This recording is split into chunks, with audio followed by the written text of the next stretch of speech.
How can I, the child of a divorcee, get into trouble, almost go into jail, and now I'm a world changer?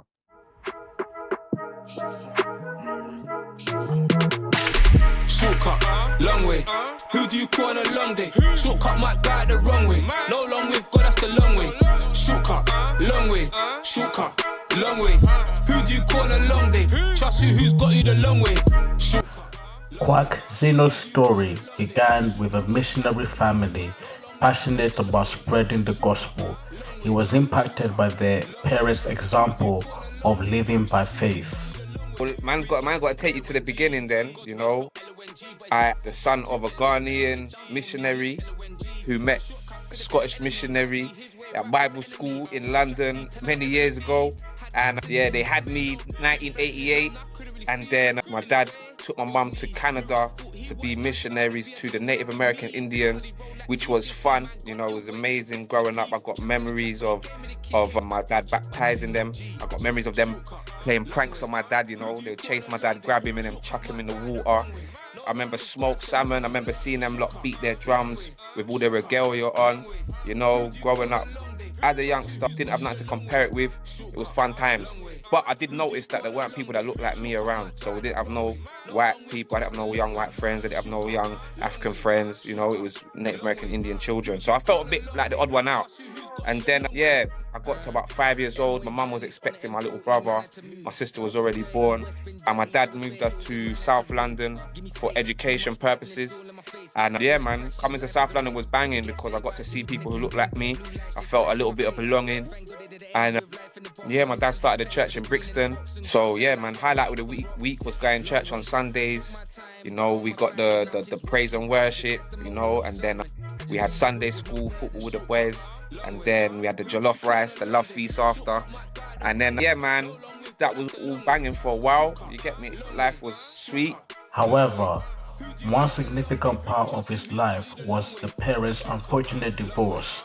Despite their missionary focus, Kwakzino was trying to figure out how to reconcile Jesus' teachings on divorce with the end of his parents' marriage while still both in ministry. Basically, I went behind her back to see someone else. Mum found out. And my mum was, I think, ready to forgive him, but I think dad, you get me, had his own issues. And yeah, sadly, they went separate ways. I remember that day very vividly, you know, when dad pulled up outside our house. We moved from Fulton Heath to South Norwood, and my dad found a flat in Brixton, so he's dropped us at the house in South Norwood, and my dad never got out of the car. That was weird. That was weird. Waking up in my house in South Norwood with no dad downstairs, like coming downstairs, not seeing my dad, that was weird. And it probably affected me much more than I knew at the time. And yeah, man, my mum tried to keep me in the word, you know. She used to read me Bible verses every day before I go to school. She used to have prayer meetings all the time. I used to be embarrassed, you know. I come home, my mum's having a prayer meeting in the yard. I got friends round and they could just hear the praying in tongues. Like, they say, what's that? You get me? But it is what it is. It's just part of life, man. That was normal to me. And yeah, slowly but surely, I could just feel myself asking God, like, if my dad was a pastor and the Bible talks about not divorcing and stuff like that, how come I'm in the situation I'm in now? And then mum was trying to get me to go to her new church, and it was okay, you know. That church was cool. I remember going to the church. They ask us a lot of questions, and if you get it right, you get Haribo. So I used to look forward to that. Secondary school was a different world. His encounter with the bad kids in school led him to take a wrong turn and to get into all kinds of trouble. Despite his Christian upbringing, the rapper explains his strength to resist peer pressure from the school environment was waning. I went secondary school, and I reckon secondary school was like my initiation into like the culture in the area, if that makes sense. In primary school, it's quite, you're quite safeguarded. In primary school, there's not much really that can go wrong unless you're exposed to bad family environments, you know. But in secondary school, like I remember the first day, I remember like older girls were giving out feel ups, you know. You can come and feel on them for money, 50p, the price of a can of Coke. And I remember like my eyes just being confused, like my eyes wide and like, what world am I in, you know? And then, you know, like young people, they're smoking cigarettes. I remember like classmates, I was 11, 12, my classmates, they're smoking cigarettes. And I remember from a young age, I said I would never smoke. I thought the smell was disgusting and stuff like that. You know, you start going to your friend's house and their parents smoke and you smell the smell and that was disgusting, you know. So as a young person, like young, I was very innocent. And then I remember like the first time I got mugged, I was 11 years old. My friend, who actually was from South Norwood, but his mum and dad moved him out of the area because they wanted him to go live in a safe area. He actually came to visit. His mum let him come back to the hood and she'd given him a phone and we went to the park to play football. And because we weren't aware of the dangers in our community, we weren't aware of the risks. As soon as we've gone through this particular estate, the olders came, they saw the phone in my hand. They're like, whose phone is it? As soon as I said it's my friend's phone, they're like, that's our phone now. If you tell the police we're coming to your house, my house, because they knew where my mum lives. So I remember going to the park, you know, walking past these boys that mugged me. His mother wasn't able to help with Quack's experience, and thus he had to navigate the issues he encountered in school internally. She didn't know how to ask me maybe what am I going through. You know, she hadn't grown up in South London. She didn't know the dangers. So a lot of the stuff I had to deal with outside the house, I kind of dealt with myself. So I remember picking up a weapon, 14 years old, because I didn't want to be mugged or rushed. It was actually like a wrench. So it wasn't a knife or a bat. It was a wrench. I used to keep that on me. It wasn't something I showed my friends. I wasn't proud of the fact that I had to carry that. I carried it purely out of fear. And by God's grace, I didn't have to use that one at 14. And about 14 again is when I ended up getting rushed by a gang. I was on the way to Tooting from South Norwood. You have to get on about 2, 3 buses. And on one of the modes of transport, I stepped on someone's shoe. And I actually said sorry to that person. You know, as soon as I stepped on the shoe, I've gone to say sorry to the boy. But the boy was kind of in his own world. I don't actually know what he done. He's like he was screwing up his face. So I've minded my own business, went and sat down. These times, you know, in South London, we used to have one headphone in, one headphone out so we can hear what's going on around us. And I could hear the boys chatting like, yo, like my man just stepped on your shoe. What you gonna do? You gonna have that, fam? The boy was like, don't watch that, watch this. And then, yeah, man, I kind of just readied myself for what was to come. Looked to the right. This guy was on top of me. And yeah, we were fighting, going ham on this mode of transport. And then about 5 of his friends jumped in. This is before COVID. They all wear masks, you know, dog masks and stuff like that. They're screaming out the area that they were from. They were Brixton boys. So they were screaming out Brixton as they beat me up, you know. Quack explains how he says he might have an angelic encounter whilst enduring an attack while on public transport. And this is one of the first times I feel like an angel came into my life because as I'm fighting, a random person who was on the tram jumped into the fight and managed to pull the boys off me and off the tram. It was on a tram, and he asked me if I was all right, you know, and I was fine. In fact, I say this in some of the speeches I say to young people, you know, like that happening to me actually, sadly, was a positive thing in my community because my community was quite treacherous. So having that happen to me toughened me up. It gave me thick skin. It let me know I could get punched in the face, almost. So yeah, initially it was hard to take getting beaten up, bro.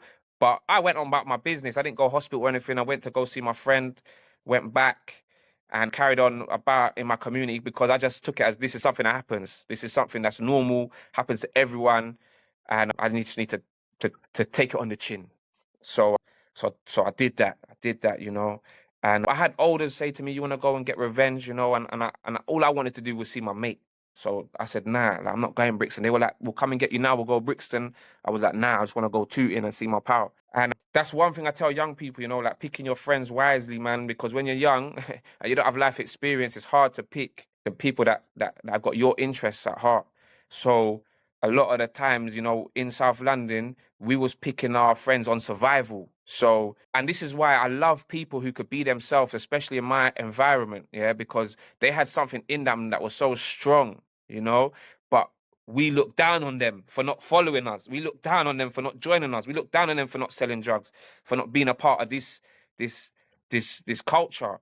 But really, those were the strongest people, the people that avoided getting into gangs, the people that managed to stay on their education path and work full time and have the right people around them. Like, I'll be honest, when we were all smoking weed, you know who I looked up to? The boys that didn't smoke weed. When the boys come around me in a circle and they didn't smoke weed, I looked at them like, bro, these men are strong, because I couldn't understand how they could live in our environment and not want to escape from it, if that makes sense. So yeah, weed was something that impacted me at a young age. Some boys from Brixton were chilling in one of my close friends' house. One was called Speedy, one was called Weedy. I turned down weed for years, but by this point in my life, the unhappiness and being around people that I thought I respected, when they're offering me these drugs now, I could only say no so many times. Because if you're constantly around them, you're whether subconsciously you're picking up their behaviors, and their behaviors are becoming more acceptable to you, you know? So yeah, man, within a few months, finally the guy gone into the kitchen, put a bit of honey on a spliff and said, "Quacks, I got a sweet one for you." And that was one of the worst mistakes of my life, you know, taking that drug. I didn't know how that drug was going to impact me, you know. I'm very ashamed to say, but it's something I have to tell the young people. You know, I went on to spend over £100,000 on that drug. You know, that drug had me in a prison, you know, mental prison. You know, when you're young, you don't understand that it's a prison. You know, you think it's part of your culture, you think it's part of your lifestyle, you think it's normal. And when you're going through stressful situations in a stressful environment, that weed is like an escape. You know, it's not the real escape. That real escape comes from, you know who, you know, the Almighty. But again, when you're young and you ain't got the right people around you, if no one's gonna tell you this, you don't know, you know. So I remember just going on to selling drugs now. After starting to smoke weed, I actually had my own business. I had my own business selling art supplies. At 14 years old, I had a website, yeah? And I'd go and get my art supplies from Brixton, and then I would sell it to boys from Croydon, Bromley, Bermondsey, all these different areas, because I saw a need in the market that a lot of people love art, a lot of people love graffiti, but no one wanted to go to Brixton to go and get the required supplies. So that's something that I started as a young boy, 14. I said, you know what, I love graffiti, I love art, and I need money. But sadly, being around people that's selling drugs and smoking drugs, and they weren't interested in the art side of things, my life kind of just got taken away. I started to look at the art as sneaky. I started to look at my own business. I looked at my own business. I was making legitimate money, and I was doing good markup as well at 14 years old to go and sell drugs, to go and do something that's illegal, something that, yeah. But it was part of, when you're young and you ain't got no positive role models around you, especially male ones, you look outside, and who gets your respect? It's the people that look strong, the people that got the pretty girls, people that got the nice cars, the people who look successful, yeah? So I started building my own identity around a false narrative, yeah? It was like the blind leading the blind. And yeah, selling drugs was something I thought, this is what boys in my area do, because the jobs, they're not advertising jobs to us. Where's the jobs, if that makes sense? And long story short, yeah, within months, I'd started building my own drug line in my local area, and I was loving it. I was loving it. I'm not gonna lie to you. It was being your own boss. I felt independent.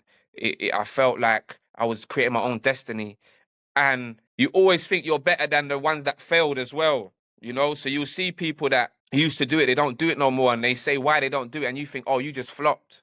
I used to look at people that have their own businesses, plumbers, carpenters. I'm thinking, these people have given up on life. Like, they settled. You know, I thought, I'm on this path to greatness, bro. I'm going to do what it takes by any means necessary, you know? But I didn't know the consequences that come with robbing the bookies, putting a weapon in a woman's face, and then having to see that woman in the community later without your mask on and hoping that she don't recognize you. And then you're realizing what you've done to this innocent, vulnerable woman. You've probably given her nightmares for the rest of her life.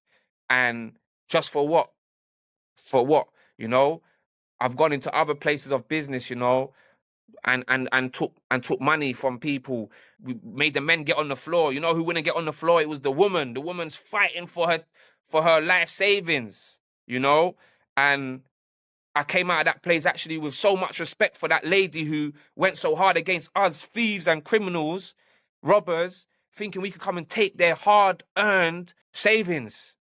They don't even make that much, and we were ready to take it all from them, you know. And we'll spend that in a blink. They probably worked weeks to save that up, you know. And at the time, like I said, I didn't feel guilty, you know. It's only as God has worked on me, because, like I said, every time I did something wrong, yeah, I couldn't respect myself for it. I couldn't value myself for it, you know. But I didn't have no other way. I didn't know better. I didn't have no one around me saying, "Yo, come here." I did have a neighbor who was a landscape gardener, and he used to take me out on certain days when he had a bit too much work. He'd say, "Come with me," and I used to love them days. Those are my favorite days in the hood, you know, going with my neighbor to go do landscape gardening, because I was like, "Right, I'm earning money. I don't have to look over my shoulder. I'm earning money. I don't have to worry about nothing. I'm just earning money and I can go home and chill." So slowly but surely, God was showing me seeds, you know, giving me seeds of what life can be like if you follow his code, if you stay within his guidelines, you know. He gave us the 10 commandments for a reason. A lot of us look at God's commandments and think that's to control us, but we actually get freedom with his commandments, you know, to enjoy life to the max potential, you know. So I'm very grateful. I'm very grateful. So again, yeah, my criminal life continued. You know, I went from selling drugs to doing robberies, because you're not satisfied. You're never satisfied. You're not making enough. You always want to, if someone else does something, comes around you, you're like, oh, I need to go and do something to come around them. So anytime people didn't see me, because I was doing the most, and then when people saw me, I would only let people see me when I got money, if that makes sense. And then, yeah, you start having to reflect. So when life's going fast, it's all fun. You got the drugs, you got the girls, you're going to the party, it's fun. But then you get nicked and you're in the cells and you can't just step out the cells, and then you get nicked again, and then you get nicked again. And now you got all these cases, and you don't know what kind of charges, what consequences are coming. And then you're in court and you're sweating, like wishing you didn't do the crime you done, to be standing in court now hoping you don't get what you should get, justice, you know. So yeah, man, the judge, they whacked the book at me, you know. I remember getting tagged, having to sign on every day in court, having to do community service numerous times, you know, everything but a stint in jail, you know. And I remember it got to the point now where my crimes had been too much, and now they wanted to send me jail, you know. I was looking at minimum 2 years in jail. Kwakzino was about to go to jail and resigned to that fate. However, that was not how the story ends, thanks to a meeting he had with the probation service. When I've gone to this probation officer for a meeting, because he's want to do a pre-sentence report with me, so before the judge gives you his sentence, he's got to get analysis done by the probation, so he can give you the ideal term. And yeah, I went into the room and I said to the probation officer, yeah, man, just send me jail, bro. This is long, fam. Like, forget all this, innit? Like, just finish this meeting, innit? Just tell her, send me jail. And he was like, what? And it was crazy, man. Like, it was crazy. Like, the guy stopped me in my tracks and challenged me straight away. He didn't let me breathe for 1 second. He's like, why you want to go jail? And no one had ever asked me that question. And that's when I had to deep it, you know, like, jail was somewhere where I never wanted to go. How come I'm at this place in my life where I'm ready to go? So it showed, you know, my mindset had been defeated. My mindset had been taken captive of. And I was living out the devil's plan. I was living out the devil's plan, and I was down with it. I was down with his plan. And it's almost like I'd realized that I'd been deceived. It's almost like I realized I've been deceived, you know? He was like, I can send you to jail, you know? But listen, he said, what happens when you put a fruit in a fruit bowl and you leave it? And I was like, it rots, innit? He's like, bro, that's exactly what jail is like. What are you gonna go do in jail? And I was like, bro, I'll go jail, I'll write an album, bro. What do you mean? I'm gonna go jail, write an album. Because at this moment in time, I'm coming up around the times of PDC, of SM1 gigs, yeah, the road rap. A lot of these boys have gone into prison and come out of prison, and they're having successful, what looks like successful rap careers to me. So I thought, I'm already in this lifestyle. That's part of my rap anyway. So it makes sense for me to go jail, write more raps, come out, and I'm gonna have a smashing career. That's what I thought. You know, he's like, what made you think like that? And I said, come on, man, like Tupac, bro. And it's like, as a child, when you're taking in information, you're only taking in bits, you're not taking in the full picture. So me listening to Tupac and paying attention to Tupac, I had been deceived. I thought Tupac had gone in and out of jail, wrote hit songs in jail, come out and had smashing hit records. And he challenged me, bro. He said there's not one hit that Tupac had that he'd written in jail and come out and had the #1. And I was like, what? Swear it down. He's like, jail's not the place to be creative. Jail's not the place to have inspiration. He said, this is what you need the wide world for, bro. And then he said to me, yeah, I could send you to jail, but I can see something in you. He was the first person in my entire life to say he could see a light in me. And he said, I'd be a fool to send you to jail. I can see something in you. And he said, have you ever thought of going to university? I said, what? He said, yeah, I've ever thought of going to university. I said, man can't go uni. He's like, bro, did you know you can go university as a mature student if you're older than 21? I was like, oh my days, swear down. How come they don't put this on TV as an advert in the hood so everyone can see this? Like, he was like, yeah, it is crazy. And he basically supported my application to university. I went and met him in my spare time over the next 3 weeks. And we applied to 3 universities. And that's what led to me getting out of my environment. You know, my mum had always said to me, you need to move out the hood, you need to move out the ends. And I'm saying to my mum, how can I just up and move, mum? Like, with what deposit? Like, man, grafting, mum, you know? I'm not rich, can't just leave. So me being able to go uni as a mature student allowed me to leave my environment, you know, the environment that I thought I was going to be killed in. I'd never pictured life past 25. Like I said, I was resigned to go in jail. I'd been kidnapped. I'd resigned myself to situations like one day I'm probably going to have to shoot someone. That's what I thought. You know, when I got kidnapped, what's everyone telling me? You have to go and shoot, my man, you know? And by God's grace, because of the work that my mum had done, bringing me up in the ways of the Lord, you know, there were certain times, you know, I could have gone and got revenge in ways that the devil would have wanted me to get revenge, you know, and by God's grace, I didn't, you know. There was times when people have backed out knives on me, swung, it's like 7-on-1, swung for me, you know, and God's allowed me to defend myself and not stab the person. You know, when everyone around me is saying, he just tried to kill you, stab him. And I've let man go. And them same people that I didn't stab after they tried to take my life saw my little brother the next day and they didn't touch him, you know? Those little things there show me that God was with me and he helped me make the right decisions that led to his will. Because God's will for us is to live. His will for us to survive, not to be destroyed. If I'd stabbed the boy that tried to stab me, what would they have done to my little brother? Do you understand? And those same group of boys I saw weeks after. You know, I've come from a job interview. I've bust onto the left hand side of the road. I see about 8 of them. I'm ready to get weighed in. You know, when you know your fate's there, I'm ready to get weighed in. Like, and these boys are just saying, "Wow, go on, Quacks." And I couldn't even believe it. I'm walking through this group of boys that tried to take my life not more than a month ago. Them man are saying, "Wow, go on, Quacks." That's when I knew God is doing something in my life. Like, because God knows that I weren't someone to trouble someone in the hood, but I would trouble people that trouble people. So I was someone who's like justice. In fact, I actually wanted to be a policeman. If you ask my dad, anytime he used to ask me, what do you want to be when you're older? Detective. I wanted to be a detective. 1000%. Yeah, I was going to be a detective. But you know what? In South London, going to school, being a black male, I was getting stop and search regularly. So this again played into why my life might not have played out in a different way, you know? I ended up having animosity towards the police. After I'm getting flung against a fence in my school uniform, getting accused of a robbery that I know I didn't commit for the 5th time that year, they lost my trust. They lost my trust completely. So that's what further pushed me down a negative path.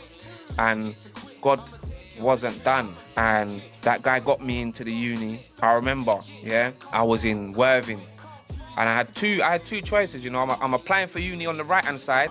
I'm saying to God I want a different path, but on the left hand side, I'm near Brighton and I'm going to the rave every night with cocaine to go and sell drugs because my life could have gone that way very easily. And it's crazy, man. The boys who were selling heroin and crack at the same time I was selling cocaine in this area, they ended up stabbing a boy a month after meeting me at a party. They've been in jail for life ever since.